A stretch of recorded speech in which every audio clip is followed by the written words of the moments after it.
Good morning, and welcome to Chapter 8. Today's topic is segmenting and targeting markets. Successful segmentation and targeting requires that you hit four key areas. The first area you want to hit is the market has to be substantial. Now, what do we mean by substantial? Well, it depends upon the kind of company you have.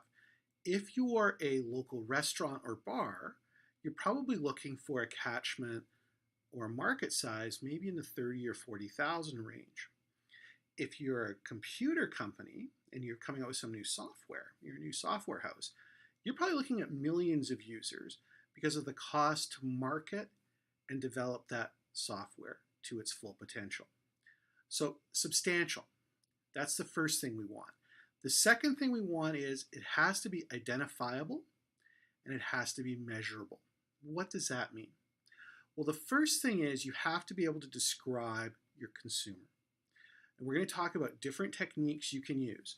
If you think back to the chapter we did on consumer behavior, we talked about all sorts of demographic ideas, age, gender, income, education that we could use to separate out consumers. We want to do the same thing here. So we have to be able to identify the consumer. That just makes sense though, because if we don't know who the consumer is, how can we get a message to them about buying our product? More importantly, it has to be measurable. And what that means is we have to be able to know how many consumers are in the area so that we can figure out what percentage or what number will actually become customers of ours. We take them through what's called a sales funnel. A sales funnel, if you think about it, looks like this. At the very top, we start with the total number of consumers that meet our target market. Then through a series of eliminations based upon their interest in general in buying the product at the time or service, their interest in what we have to offer, their interest in buying what we have to offer, and their ability to pay, we come out with the total number of potential customers at the bottom end. And that's who we're likely to get as our customer base. So it has to be identifiable. We have to be able to identify who the consumers are, and we have to be able to measure them. And that means we have to have some numbers. And usually in marketing, this is where we run into an issue because most marketers aren't big on the numbers side. But what you're going to find is that's crucial when you're trying to come up with a target market. The next thing we're looking for is they have to be accessible. We have to have a way of getting to these consumers. We have to have a way of getting our message to them. Now, the internet makes that really easy, and social media makes that really easy. But, and here's the big but, you have to know, and this is where the measurable side comes in again, how many of your consumers are using social media, which social media platforms they're using, how they're using them, in order to have an effective way of accessing them. So you have to be able to access them to get them the message, and then you have to be able to access them again to deliver the product or service. Again, if it's a new computer program, fairly simple, or an app, because we can just ship it to them via the internet. But if it's a physical product, we have to have a way of getting the physical product there. And if it's a service, we have to have a way of either getting to them to deliver the service or having them get to us so we could deliver the service. The last thing we need is responsive consumers. And responsive refers to this fact. We need them to respond in a way we're projecting to the message we're sending.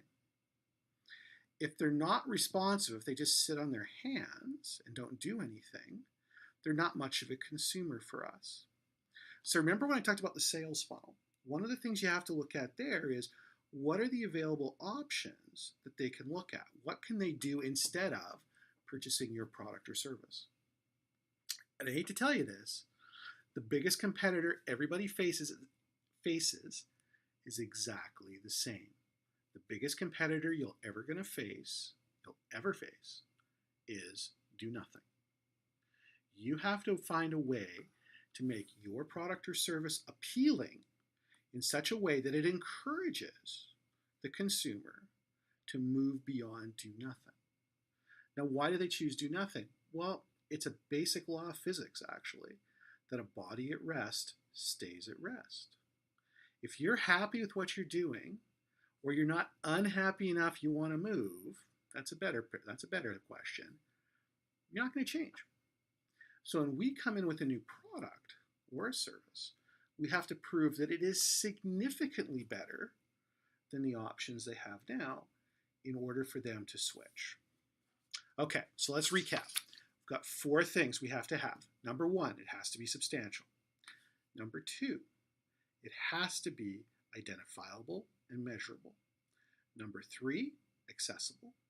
And last but not least, we need responsive consumers. All right, we've got that. How do we segment? Well, one way we can segment customers out, geography. Geography is a really simple one for segmenting consumers out. What we can do is we can look at a region and say, hey, we want to go into that region. Now we're seeing that a bit now, okay? We're seeing restaurants like Chick-fil-A and Sonic have slowly rolled out further and further north, because they're both southern chains. They've slowly rolled out further and further north as they've saturated the southern markets. So they're doing a regional segmentation. And why did they do that? Well, because they found their food style and their method of delivery really suited a southern climate. For those of us who live in the north, a Sonic with its drive-up bays and a car hop who comes out is great June, July, August, September, and first half of October. But January, February, not so hot when it's like 40 below outside. But what they're finding is they can modify, in the case of Sonic, the way they deliver the product. And what I've seen here in the Grand Forks store is instead of having a traditional Sonic where it's all just bays for car hops to deliver to, they now have a small eat-in restaurant, plus they put a takeout window on. That's gotten them around the geography. Okay? Chick-fil-A, the same thing. Their southern style, their very conservative backgrounds fit in the U.S. southern states, but as they've started to roll up north, they've brought that with them. But they've done that because they have satisfied and they have really sewn up a lot of markets, which is why they're the number 1 fast food restaurant in most of the states they go into. Okay, so if we do a regional segmentation, geography, that allows us to go out and generate new sales in a very competitive market, fast food, which is why I use the Sonic and the Chick-fil-A options for you, okay? What the point of sale systems will tell us what we can sell in a given region, okay? And it allows for regional branding. So we do have some regional brands, like we have Menards, which is very big up here in the do-it-yourself sector, not so big as you get further south where Lowe's and Home Depot tend to dominate, okay? By doing a geographic segmentation, you can also react faster to the competition because you're not having to worry about a national piece. You've got a very small piece that you can work on. What are other ways we can segment? Well, we can segment based upon age, okay? We could segment based upon gender. Clothing stores, for the most part, segment based upon both of those, okay? They'll combine them, that they're gearing towards like Forever 21. They're looking for somebody who wants to look 21. Or if you move up, Elaine Bryant is definitely targeting a different group, different age group, different demographic group, but they're still targeting women for the most part, okay? So we do see clothing stores, shoe stores do a lot of that, where they base upon age and gender. We can segment based upon income. Stores that segment based upon income, furniture stores, for example. You can go to some place like in Ashley, which has very affordable furniture, or you can go to a much more high-end, usually a specialty store, where they're selling the Tootsie and a lot of the European branding. But there they're segmenting more based upon your income level, because you're going from, let's say, a $500 couch to a $5,000 couch. So that's another method.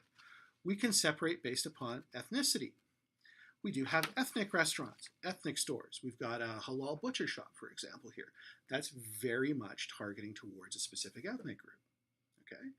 I come from Winnipeg. In Winnipeg, we have grocery stores that are targeted towards the Italian community, towards the Greek community, towards the German community.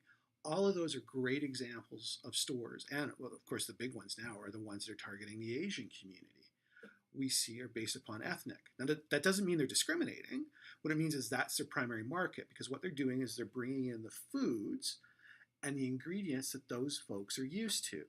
It doesn't prevent any one of us from going in and trying it, although we will find, especially going into an Asian grocery store, it's a very different experience. Okay? Some of the things you saw in that video you would not do in an Asian grocery store just because of the nature of the place. Okay. We could work on family life cycle. The big thing now that uses family life cycle is these 55 plus facilities. So you don't want to be around kids anymore. You don't have any of your kids. You want to be around people your age. You go into a 55 plus apartment or condo complex. That's a family life cycle segmentation. We could also segment based upon personality.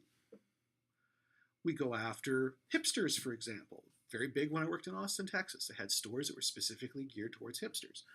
You could go into a place that specializes in Western wear. Again, personality. If your personality is to wear hats and Western style clothing, you would go to that kind of store. We could go after somebody who's a fashionista, somebody who's looking for leading edge in fashion. So you're going to see usually a combination of well-known kind of avant-garde, leading edge designers with some local designers.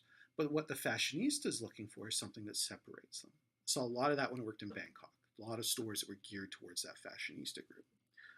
We could look at motive. Stores that specialize in alarm systems.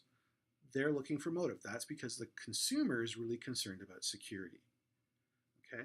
Or status. Status is the other thing. If you go into a store that will monogram your cuffs on your shirt, for example, that's a real status symbol. Okay? So we can segment based upon those kind of consumers as well. And the last one we can segment on is lifestyles. Okay? We talked about that. Lifestyles revolve around how consumers like to spend their time. Harley-Davidson has been very big in segmenting based upon lifestyle. They look for consumers who are interested in that freedom of the road concept. Okay? That's a lifestyle piece. You could also segment based upon a lifestyle for outdoors folks. That's Cabela's and Bass Pro Shops. You could segment based upon a lifestyle of people who like to cook. There's all sorts of stores out there that are geared towards your heavy-duty cooking style, okay? Or people who are very big into home decoration or crafting. That brings you into your Hobby Lobby and your Michaels. So you start to see how all these groups are segmenting, okay? The beauty of the lifestyle is it really doesn't depend upon on the typical income age type thing. It's a big cross section. It's the lifestyle that really gets the people. We could also segment based upon benefits provided. What are the benefits consumers are getting from our particular product or service? So massage. If you're looking for a therapeutic massage, you're really selling a benefit at that point. And the benefit is you're going to take away the stress of your customer. You're going to relieve whatever it is that's bothering them. And we need to take a look at usage rate. Whenever we talk about a segmented market, the market segment itself segments into smaller markets. And the biggest thing to remember here is the Pareto rule. And what the Pareto rule says, if you're not familiar with it, Pareto says that 20% of your customer base is responsible for 80% of your sales. So when we segment the market, we then want to segment into what I call the heavy users. And that's the 20%, because that's where you're going to make your money. So don't think about a target market as this monolithic piece. Think about it as something that, again, breaks down. And I break it down into heavy users, medium users, and light users. And the definition of who falls into what category changes depending upon the type of company you are. We'll see that more later. So far we talked about consumer markets. Let's talk about business markets for a minute. We can separate based upon really two concepts. The first one is the company characteristics. The phone company does this. They segment based upon size of customer. Small business customers tend to do everything like we do as consumers, electronically, but as you get to be a bigger customer, They'll give you more services because you're worth more as a customer to them. Okay. The second major piece that we can segment on is buying process. How do they buy? What are the key criteria they're using? Do they use a bidding process or not? How organized are they? Okay. And the personal characteristics of the buyers, because despite everything we talked about in that last chapter about how formalized the structure is, at the end of the day, it's people making a decision. So when you segment based upon a business market, you're probably doing it either based upon a company characteristic of some sort, size, volume, whatever, or something to do with their buying process. All right, take a bit of a break. When you come back, we'll talk about the steps in segmenting a market.